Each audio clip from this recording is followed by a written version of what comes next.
breaking down all aspects of New York Yankees baseball. This is the Bronx Pinstripe Show with your hosts, Andrew Rotondi and Scott Ryan. Let's go.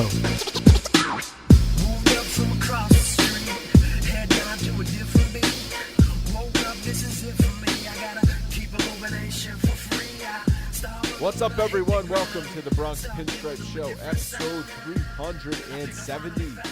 We have an exciting episode for you today. Unlike those games in Tampa where the Yankees did not seem to want to be playing them, and the Rays actually had something to play for. I think that's what we've been watching the last 2 days. We're recording right now. It is, last time I checked, 3-0 Tampa in the 7th inning. Charlie Morton was shoving the bats down the Yankees' throats. Hello, Scott. After a He-Man Choi walk-off home run the night before, because you know it's happening when Corey Gearin walks in the door. I've seen so many people now on Twitter taking their stab at this postseason roster, and I swear to God, I've seen a few that had Corey Gearin on this postseason roster. I'm like, what are we looking at here? That's how is that kid possibly in any scenario on this postseason roster? And if he is, there's hell to pay. there is hell to pay. Well, if something's wrong. If he is, something has gone terribly wrong in the last 3 games in Texas, where maybe the entire team caught the swine flu or something. Yeah, I mean it's crazy. But as soon as you walk in, you have the nice thing about that is, you have an isolated problem with a guy that doesn't matter. So whatever. Do you right? And that's how I feel like. You entered this series. Home field advantage was still on the table. I think it's off the table at this point, even though mathematically they could still win it. But Houston is up basically 3.5 games with 3 to play. I'm not a mathematician, but that doesn't really work out. So, but before the Tuesday game in Tampa, had the Yankees won, they could have kept pace, and then who knows what happens? Maybe the Astros stumble over the weekend, and you can back your way into home field advantage. But I think with the loss on Tuesday night, and they kind of treated that game like they had a priority, and home field winning the game is not priority. Getting guys set up was the priority, and that's fine. Did they? Because they had a lot of guys pitching. I mean, they still had a lot of 11 pitchers, but they had some. I know they had their names. Pretty much pitching. Everybody, all the top guys pitching. I know, but they were still trying. They're experimenting with things. CeCe's coming out of the bullpen in the second inning. Montgomery was starting for the first time since he injured his arm last May. Second appearance, but first actual start. So I don't know. I think, and it's fine.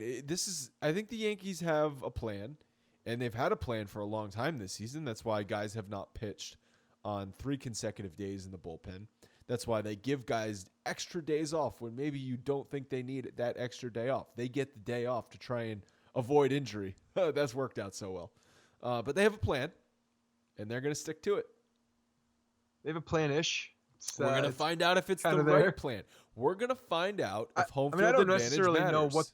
I don't necessarily know what that plan. It's not to say that if they had deviated from what they're currently doing, that they were going to win home field advantage. So but you know what I mean when they've approached certain games where you scratch your head with a bullpen decision or a lineup decision, and you say, is winning this game really the number one priority here? I think back to that Detroit game, that mess of a Detroit game a couple weeks back. The whole series was a mess. But do you remember the game where they had it was like nobody was pitching, no one good pitched until the game was like in the 7th inning and there was 12 runs on the board already. It was just weird. Right. Yeah. It's I don't know. It's just you're chasing a team like Houston, and obviously you're not in control of what's happening, because if they win, as well, then you can't do anything about it. So what can you control? At least what do you think you can control? You can control the amount of reps that you get your guys. You can try to control the circumstances that they are in. You can control, who plays on what day and who doesn't play. So I think when you're talking about control and the things that you can actually look at to get a team prepared for the playoffs, and, hopefully home field advantage happens based on talent and the fact that you have better players, and, the other team loses too. But when you're looking at the pitching staff that those guys are rolling up against and then their opponents, the chances were pretty slim in the first place. So the whole narrative of like them not going after it, even in that Detroit series, was annoying to me because I didn't really buy it. And because I think there's other things. You can't just do one or the other. It just doesn't make sense. It doesn't work that way. No, obviously you try and win every game you go out and play, even a spring training game. But because you're doing one doesn't mean you're not doing the other either. That's but the point. There can be an emphasis on one I over guess. the other. Yes, there definitely is. The Yankees, and I think this is also a mentality thing. They don't want to be there at the Trop for these 2 games. It's evident. Yeah, probably. No, it's true. There's not probably about it. And they're going to not want to be in Texas either. They want to be back home knowing who they're going to play for the ALDS. It's all like us. It's the players are us right now. Let's be the players. Very real about that. Yeah, the players are all of us. We just want the playoffs to start. We want to know what time the game is on Friday, what time the game is on Saturday. Tell us what's happening so that we can make plans. Just like the Yankees and Boone want to plan and prepare for things. Just let's get this over with and let us know what's happening. Yes. Okay. Playoff. We get it. We're not getting home field. If all things work out up until the ALCS and we play Houston, we'll be on the road. Fine. Let's go. Well, if they lose that series, get ready for a hellstorm. What, the Houston series? Are you talking about the ALDS? The ALCS. If they're playing the ALCS and they're on the road in Houston and they do not win that series and it comes down to home field advantage as a major determining factor, people are going to be pissed. Well, they're going to be then, what they're doing is they're just being mad because the team lost. And they're fighting a battle, an argument that has no winner or loser. It's just an arbitrary point because you telling me that they weren't going after home field advantage doesn't mean that they weren't going after home field advantage. I was just fighting with people on Twitter. I don't want to call it fighting. I was having a heated argument. And someone was like, well, they can win one of them in Houston and then boom, that's it. That's all they need to do is just win one. I'm like, well, that's also assuming that they do not lose a single game at home to Houston, a good team. So if you're capable of beating Houston on the road, Houston's just as capable of beating you on the road. They got to get past those 3 pitchers, no matter where they're pitching, and all 3 of those guys are pretty damn good. Yeah. So and it's more of a matter of these guys have phenomenal talent in their rotation, and if the Yankees bats act anything like they are in Tampa right now, when some decent pitching comes around, then that's going to be Charlie Morton. That's going to be a problem. Yeah. And if you're interested in that Yankees Astros potential series, well, I've got some good news for you. Robert Flores, Mr. Roflo from MLB Network, is on the back half of this episode. He was on our show in May, and it was funny because I was talking to him today. I was like, when we talked in May, we said Yankees and Astros are on a collision course in the American League Championship Series, and here we are 4 months later, and nothing has changed. So we talked a lot about the playoffs, takeaways from the 2019 season. I asked him a couple fun hypothetical questions that I just thought of randomly, and he played along, so that was fun. So check out that. And if that's not good enough news for listeners, we have a very special guest coming on for Monday's show. It's already been recorded, so it's locked and loaded and ready to go. Why don't you tell people who you spoke to this afternoon? I did. I spoke with, and that was very important to have it locked and loaded and recorded and saved. We've got burned by that before. Yeah, make sure that it was a done deal. Mr. John Sterling himself. Mr. John Sterling himself was on today.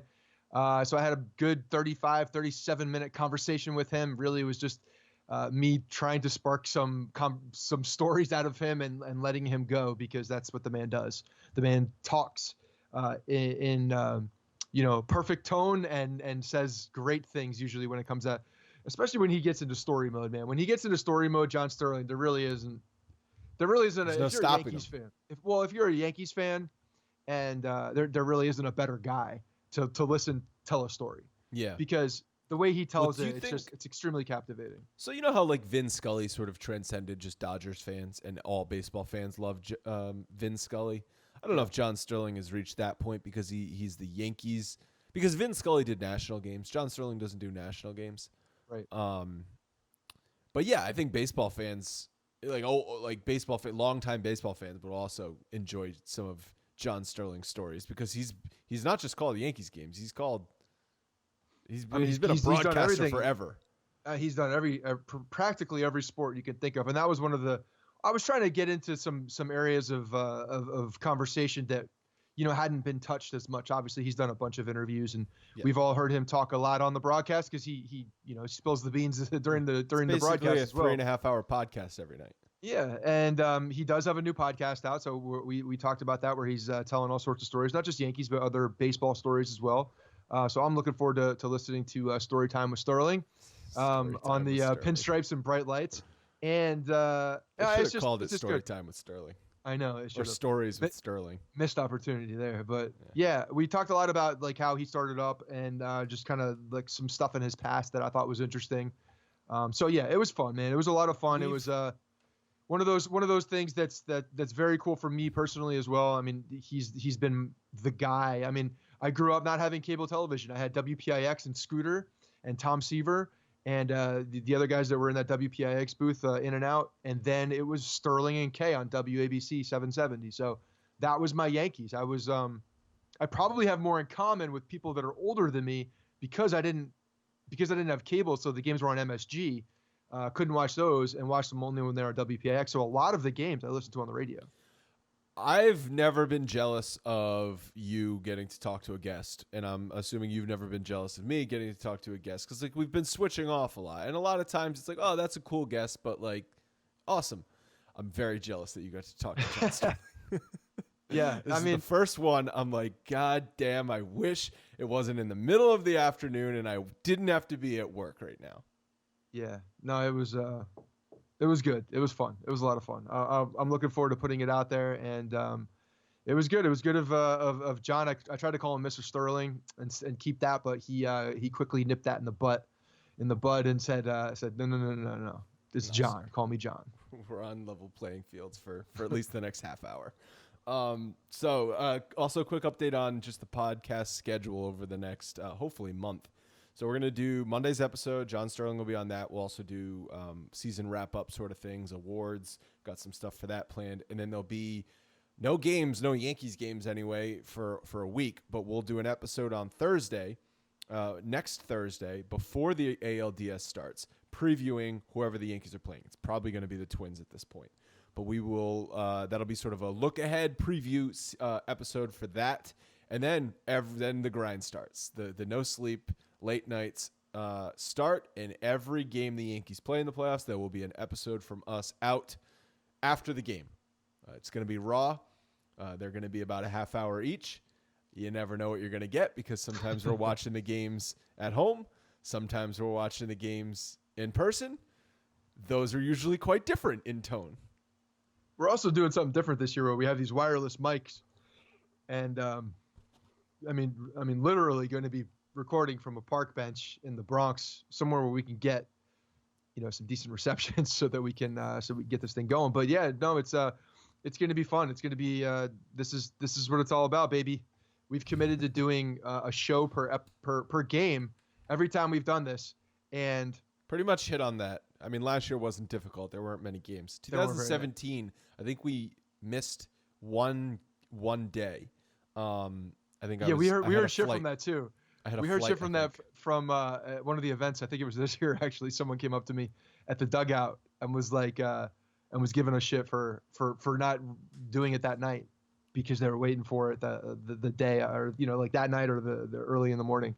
But we'll be doing them every night. It's something that's fun because honestly, like these are so emotional. If you're like us and listen to this show, you're probably like us. In the sense that you're a lunatic. You're a lunatic with this team. You live and die with what's happening on the field.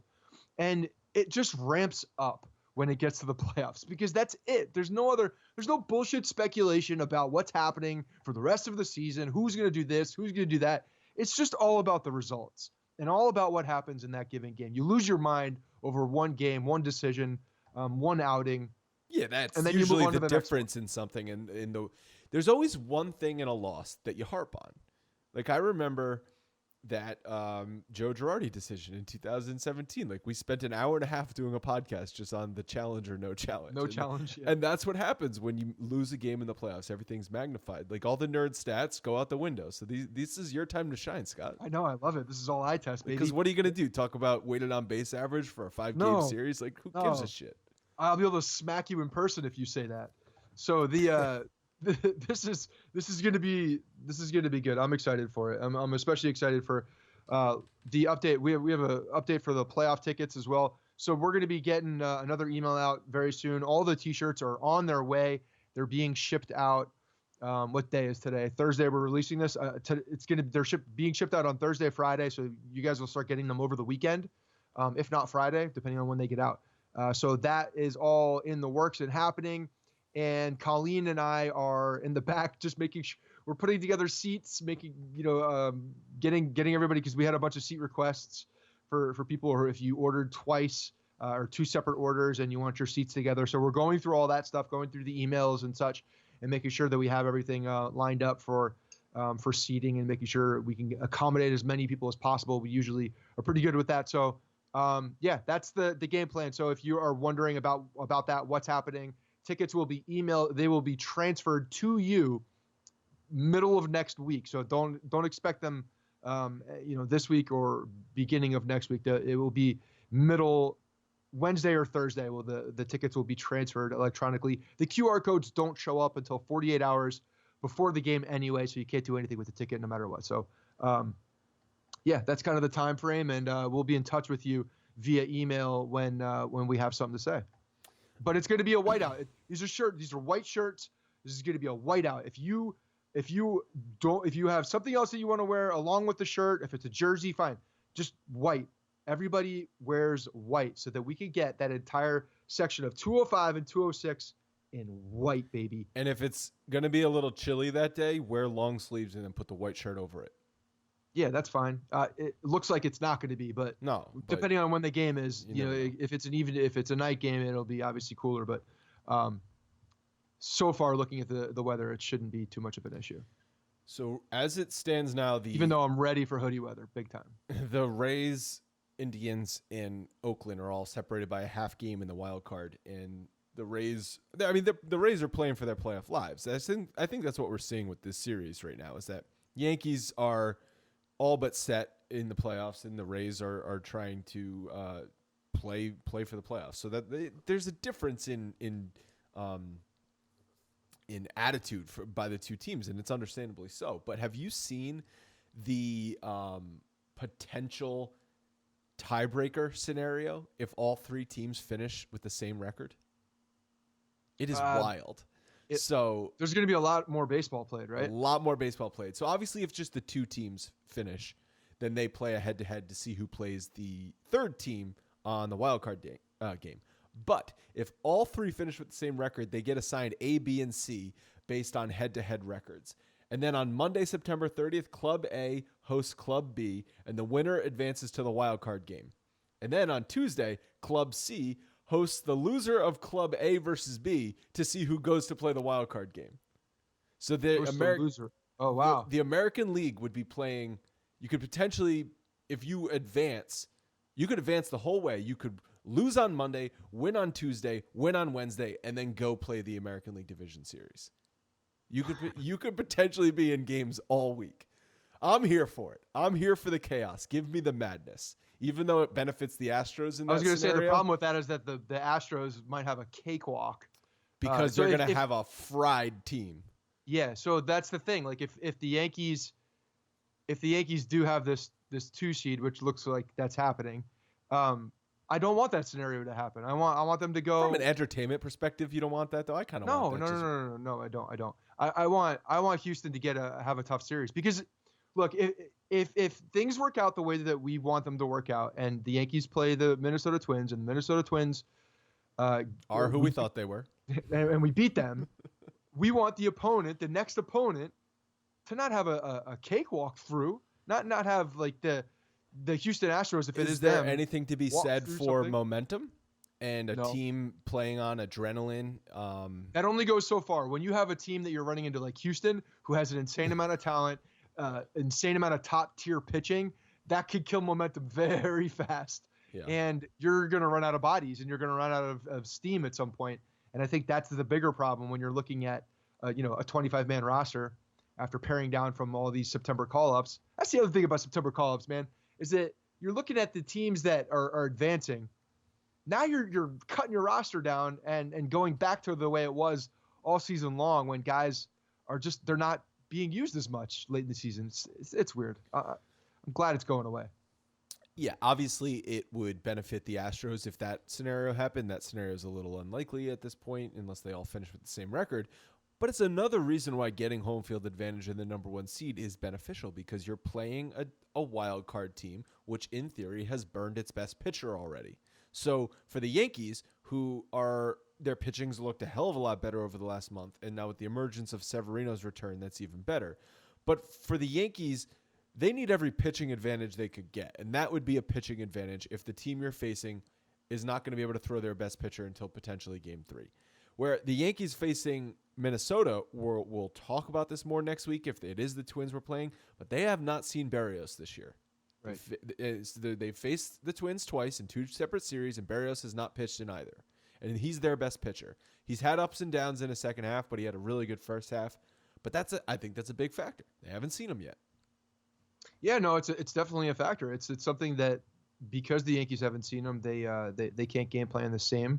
I think, and I mean they can game plan, but they're not going to have, the same eyes on a guy like you do if you see him live. It's a different feeling, and I think it may take a little bit for them to get through it. So yeah, I do think there's an advantage there for Minnesota with having him as one of the guys that the Yankees haven't seen. But again, I don't know where the line is of saying, like, I understand that it's a massive advantage. It is. It's a huge advantage.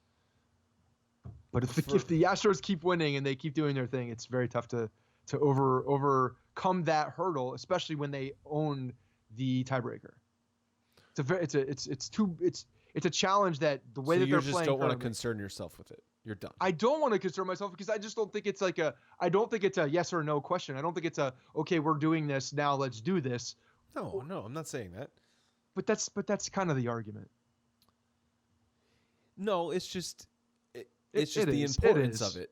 Everybody understands the importance of it. If you don't understand the importance of it, I'm further driving home the point that it was important. Thank you. We get it. It's important. Being at home is better than being on the road, especially for the Astros and the Yankees, who are both very good home teams. All right, I want to tell you guys about Indochino. So John Sterling's always looking good for his broadcast. Maybe he's using Indochino. Maybe that is the secret. But Indochino is founded on the belief that you don't need to spend a fortune on a custom wardrobe. You can go in, make an appointment at any of their store locations and get a real custom tailored suit or tuxedo. You get that sort of high quality experience that you get if you're going to some more expensive place because they're going to measure you. They're going to make it fit. You can customize it. They have suits, shirts, coats, and much more. Everything is made to your exact measurements for a great fit. As I said, you can customize it. You can customize your lapel, your lining. You can put your own monogram. I have a couple of their shirts. I know they hooked us up with a few of their shirts. And the thing I like about their dress shirts, I don't know if you get this when you wear a suit or anything, that sort of bunch on the side. You know what I'm talking about? Where the shirt tucks into the shirt. Their shirts are better fitting to your body, so you don't get that bunch. It looks good even when you have your jacket off. The best part is their suits are affordable. Almost all of their custom clothing is under $400, and the process is simple. You just choose your fabric, pick your customizations, and submit your measurements. Your package will be delivered straight to your door in 2 weeks. And if you don't know your measurements, you can go in and get measured, like I said, at a store from a real human. It's not all digital. Custom, baby, all custom. Start your style upgrade now with $30 off of your total purchase of $3.99 or more at Indochino.com when entering Bronx at checkout. Plus, you get free shipping. That's Indochino.com, promo code Bronx for $30 off your total purchase of $3.99 or more. An incredible deal made to measure clothing. You really don't have any excuse anymore to wear clothes that do not fit. So we saw a couple of things this week in Tampa. 2 takeaways that I actually think are worth talking about, and that's that Sabathia and JA Happ both pitched out of the bullpen.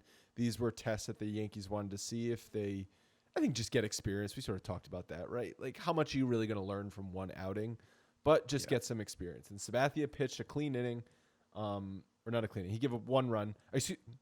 1 hit, no runs. I was going to say, struck out some bunch of dudes. 1 inning, 1 hit, no runs for Sabathia. And Happ pitched 5 innings in relief today after Loizaga had a bad first inning. 4 hits, 1 run. So I think both of those are positive takeaways. They most certainly are. I think that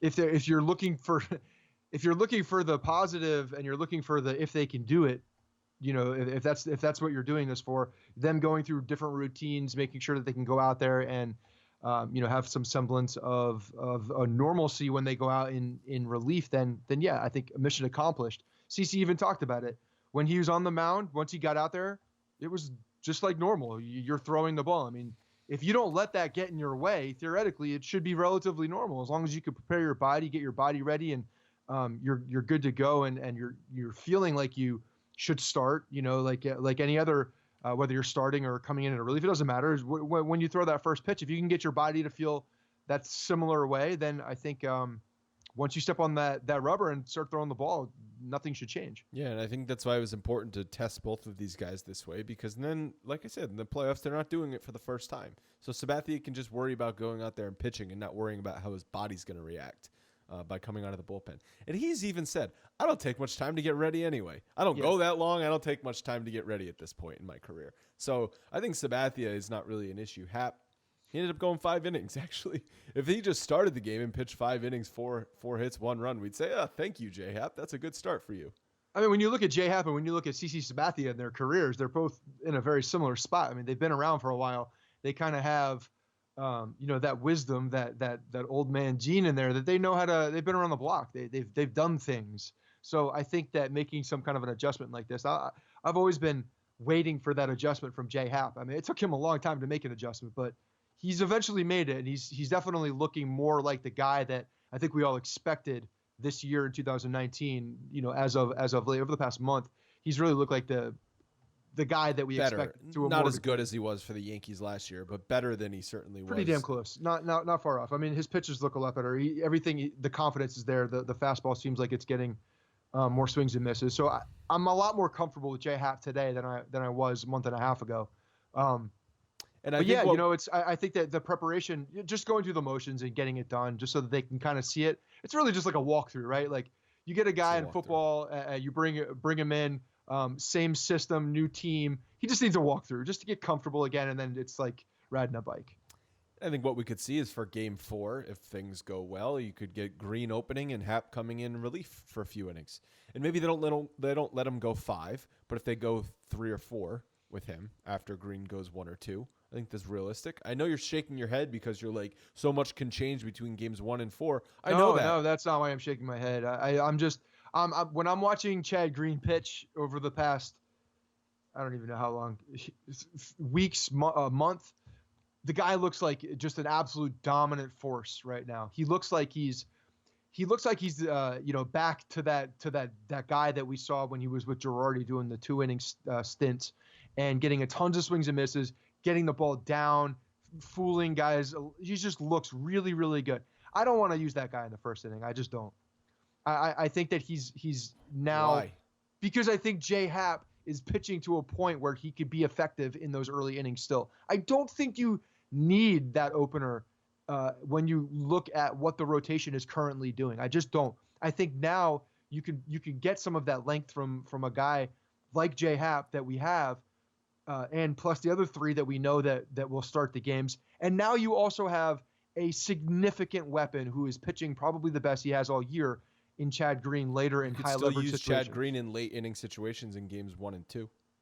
But I'm saying I don't think it's necessary to use him as an opener. I don't think it's necessary to go through that just to do it so that he could go to the top of the rotation, and then maybe he has a little blip and then he's burned for the day. Well, they like it. It's something I that know they like they it. I know clearly they like. They've deemed this is more. But he's also been throwing. He's also been throwing later in the games more recently too. So we've seen different looks out of him. He hasn't been opening the games as frequently as he had been. But they know he can do it. He did it a bunch this year, and they were successful as a team in those games. I'm not saying that is all because of Chad Green, because you're right. He only pitched 1 or 2 innings. So to say the Yankees won because he pitched the first 2 innings is asinine.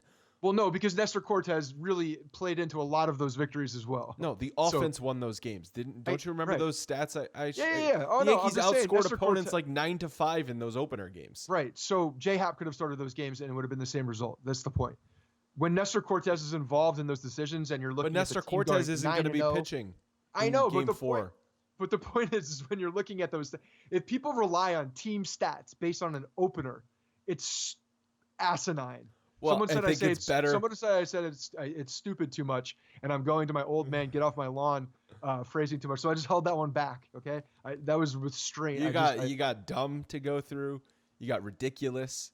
Yeah, there's a bunch of these numbers. But when I'm looking at a team stat, and I'm trying to get something positive from an opener, it doesn't make sense to me because there's so many other than if they were 0-9 that they're 9-0 versus 0-9. It still doesn't tell us. It doesn't tell the story. No. But the Yankees nothing. like the opener. They like it. They're going to use it. Yeah, maybe. Maybe they'll use it. I think they're going to use it. Maybe they'll use it. It's possible. It's definitely on the table. It's definitely a possibility. Okay. Way to go out on a limb there, Scott. Gio Urshela was hit in the hand on a pitch in this Tuesday game. And there was a noticeable bruise. Like, Yes was zooming in on his hand, and you could see the bruise immediately after he was hit by the pitch. And what I don't understand is why the Yankees, they did this with Gleyber Torres the other night too. They left him in the game for a couple innings, and then they pulled him. It was the most predictable thing of all time. Going to leave him in the game, and then boom, all of a sudden, we see Gio Urshela is out of the game. What are you doing? What are you doing? Just take him out, dunk his hand in a bucket of ice, and try and get through this thing. Why are we still listening to players? Why are we still having them dictate what's happening? Is that what you think happened? Oh yeah. Did you see the interactions with him and Donahue and Boone? Like, yeah. Oh yeah. All the trainer would have to do is look at the giant black and bruised lump on his hand and say, "Oh, guess what? You're coming out of the game right now." We all saw it immediately. Just because there's a bruise doesn't mean that there's any damage to the area that's happening. The bruise is blood rising. So you could see, just a contusion and then nothing there. Contusion doesn't sound good. What he's doing is Donahue's going around to the little bones. The problem I have with this is the placement of this, okay? Is that there are so many little tiny bones in your hand that if one of those little tiny bones gets fractured or whatever, then you got bigger problems. And a lot of times you can't feel that, or you don't feel it to the same extent you would the next day, right? You see this we've seen this all over again with the foot and the hand. The little bones get fractured, and then all of a sudden someone's out for a month. So yeah, pull him, especially in a game that you're already treating like a spring training game. If he got hit in the hand in spring training, would they pull him? They weren't treating it like a spring training game. Kind of. You're only saying that because they didn't score runs.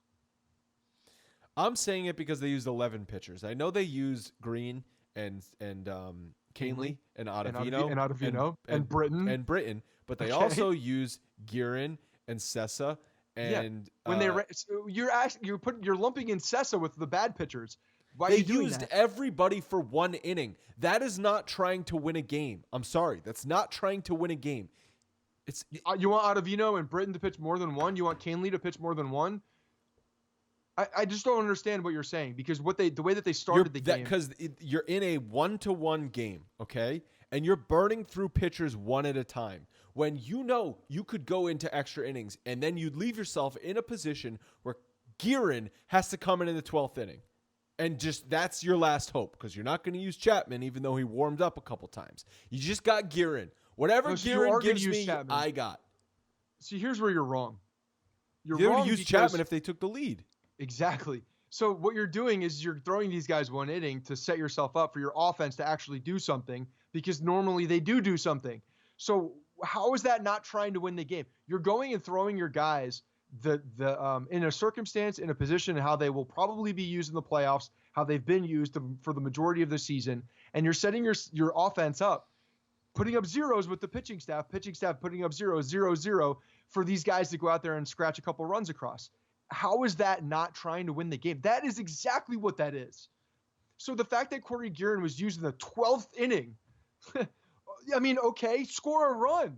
If they score a run, that's a moot point. Everybody's like, oh, they're trying to win the game. They throw their best relievers. It's the exact opposite narrative if they scored 2 runs.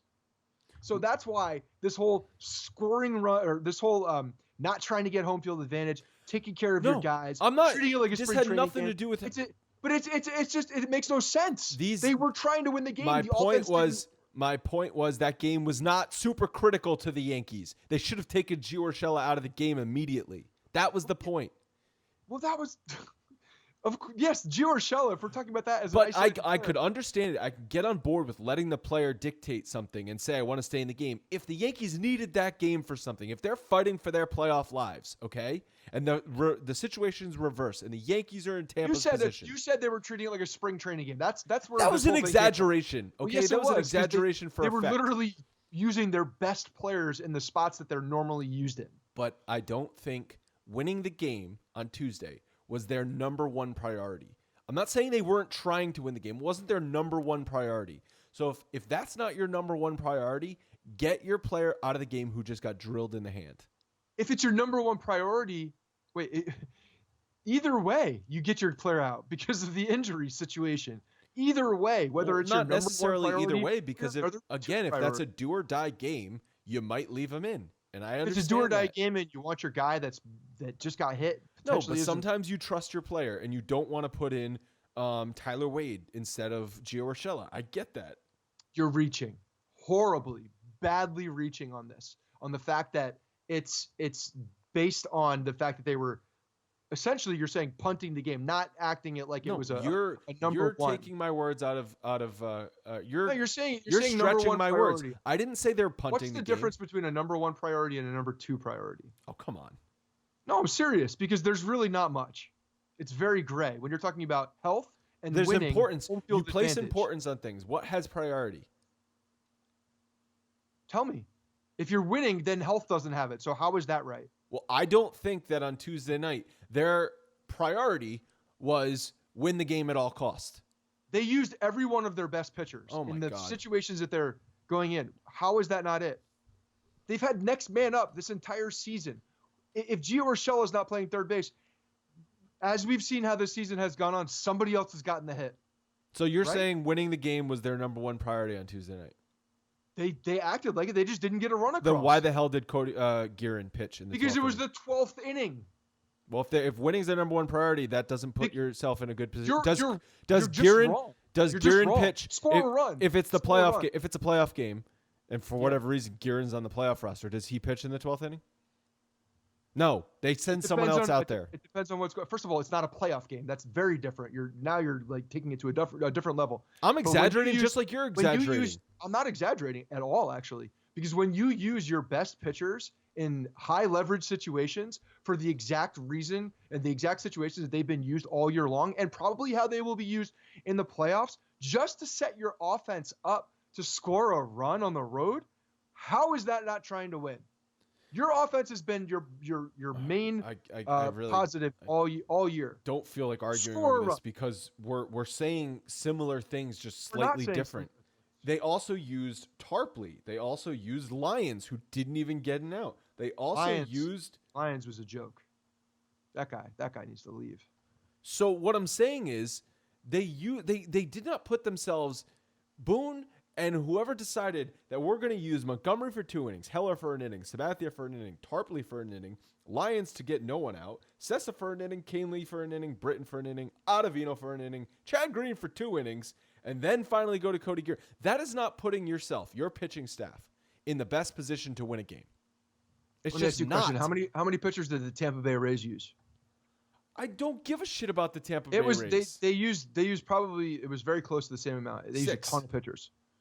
7 pitchers. Oh. They're in must win. 9. 9 pitchers. Thank you. Count. I was waiting for you to keep counting because I knew it was a lot more than that. They did. It's the same thing. It's not the same thing. But they're playing for their lives and they're using 9 pitchers. They must not be they must not be prioritizing winning the game. Was their worst pitcher in the game at the last I inning? don't know who their worst pitcher is. I'm not keeping up with the Tampa Bay Rays' worst pitcher. Devil Rays' worst pitcher. I don't know how we got on that topic. It's this thing about talking about the priorities of winning and not. It's just it's been such a talked about. It's been such a conversation, I think, for the past month from everybody. It's not just you and me. It's everybody we talk to in a conversation. Seeing it, I just don't see how there's a clear line on somebody telling me that they're trying to win and they're not trying to win based on what I just saw. Because if the offense scratches across 3 runs, which is not a lot of runs for the New York Yankees, it's a total moot point, and no one would mention it. Again, why does it have to be black and white? Why can't it be? Yes, exactly. Obviously you're trying to win the game, but it's not the most important thing. See, that's the thing. I don't think there's a most important and a not most important. I think they've been treating these games. They've been treating these games. We're testing things out. We're trying to see what we have for the playoffs. We're gonna set our guys up so we can have also a priority. Yes, it's also a priority. I think it's a bigger priority than winning these 2 games in Tampa. Okay. And they're going to do the same thing in Texas when they have Paxton, Severino, and Tanaka Texas pitch. is going to be a different story because it's going to be cemented. It's already going to be done. cemented. But assuming it wasn't, I don't think they would extend Paxton to 100 pitches on Friday night. They're probably going to have him throw 70 pitches. Oh, yeah. I mean, that's just – you're literally up against it now. And when you know, you can't tell me I don't know when we know. So they're going to know at that point. So the situation will be exactly that. They will know – where they're going, when they're playing, who's going to pitch. So they're setting things up at that point. Nothing matters besides setting a guy up and making sure everybody's healthy. And we're going to hopefully see if Encarnacion can come back and look okay. Gary. Sanchez and Gio, if for that matter, if Gio can come back. Gio's not gone. Gio's not gone. Today was a scheduled off day as well, from what they were saying. Yeah, he probably won't play Friday. Probably get in one of the games over the weekend. Yeah, I think the biggest thing was that if he could grip a bat today, then he's probably fine. Last thing I want to talk about, and then obviously we do have Robert Flores, is this Brian Cashman versus Marcus Stroman stuff going on. So there was a Yahoo Sports article where Brian Cashman was quoted about Stroman saying, "We were interested in Stroman, but we didn't think he would be a difference maker. We felt he would be in our bullpen in the postseason." That obviously pissed Marcus Stroman off because later in the day, he tweeted out a graphic, which I doubt he made. I'm sure he had somebody in his camp make. That had 100,000% did not make that graphic. I know. I was kidding. Marcus Stroman and his stats on the left and Yankee starters' stats on the right. And Marcus Stroman's stats look a hell of a lot better than the Yankees starter stats. But obviously that doesn't tell the whole story because Yankees pitchers have pitched better of late. Severino just came back. So that does not matter. The fact that he actually had that that he's butthurt and tweeted enough. it out. Yeah. And first of all, I mean, Stroman, bad look for Stroman. Why are you concerning yourself with what Brian Cashman, not your general manager, never was your general manager, is saying about you? You're on the New York Mets now. Worry about the New York Mets, who are not going to the playoffs. But also for Brian Cashman. Things like this kind of annoy me about Brian Cashman sometimes because he loves gloating about all the things that go right for him. And I'm not even saying this is... Brian Cashman and I have a lot in common. Not even saying this has gone right, because I think that's disingenuous for him to say Marcus Stroman would be in the bullpen. I think that's a bold-faced lie. Marcus Stroman would not be in the bullpen. If Marcus Stroman was on the Yankees right now, he would be starting Game 4 of the ALDS. We would not be talking about Chad Green possibly opening, JA Happ coming in relief, CC Sabathia coming in relief. No, we would be talking Stroman or JA Happ because they're both about the same right now. That's really also not correct. It would not be a very clear statement that Stroman would be there. Yes, not only that is that what would his numbers be if he were with the Yankees and not with the Mets? Very well could be way worse. Why? Because he pitched better in the American League East than he has with the Mets so far. I'm just saying they could be worse. Could be very worse. We don't know what they would be. Better.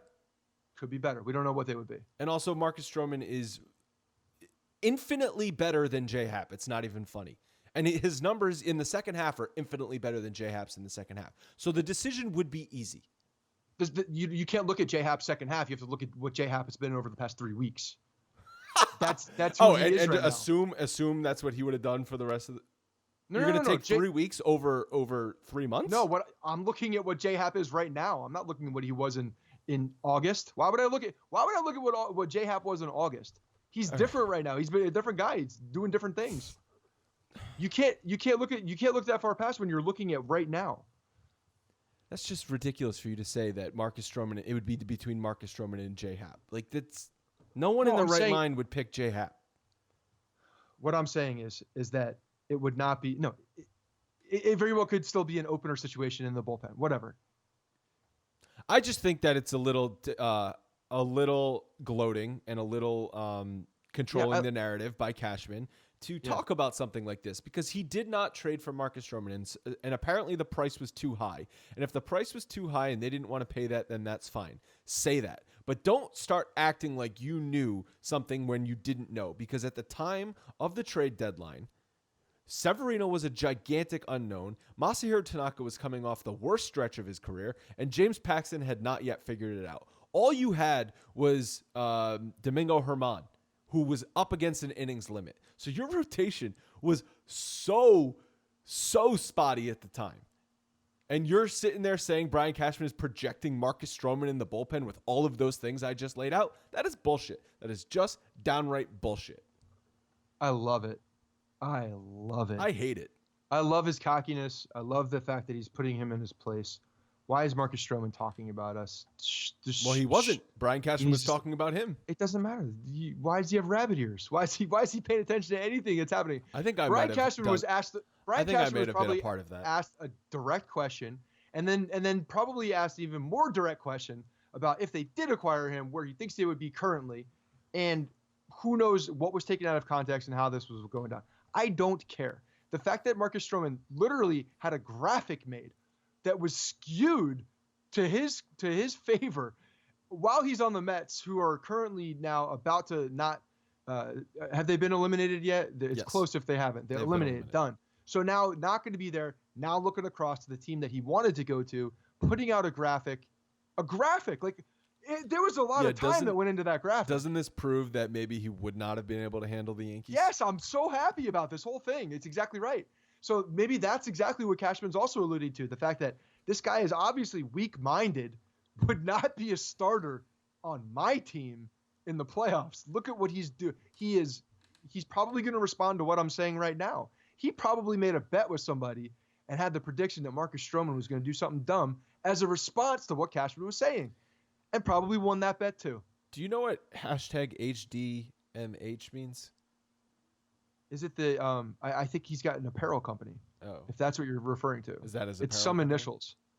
Yeah, there was initials that went to an apparel company that was putting out, like, I saw some Mets gear in there too. So then that must be what it is. The tweet said straight cash, homie, with an emoji like I don't know, or like what's up. So it's and probably his HDMH, marketing guys who make some T-shirts and make some other things and probably do. There was graphics. an article also that went up on our website by Joe wrote it, right? Joe Rendazzo, about that Marcus Stroman, comparing Marcus Stroman's stats that he put out there to they were the Yankees' three starters that we actually care about. So yeah, they're convenient. I think frankly it's a bad look for both. It's certainly a bad look for Stroman. It's a worse look for Stroman that he actually cares about. It's not a bad look for anybody on the Yankee side. It's just talking, and now all of a sudden someone's reacting to some dumb shit. It's just I don't necessarily like talking about a player that you never acquired, you weren't even close to acquiring at this point in the season when you're just worried about the playoffs. Like someone asked him a question.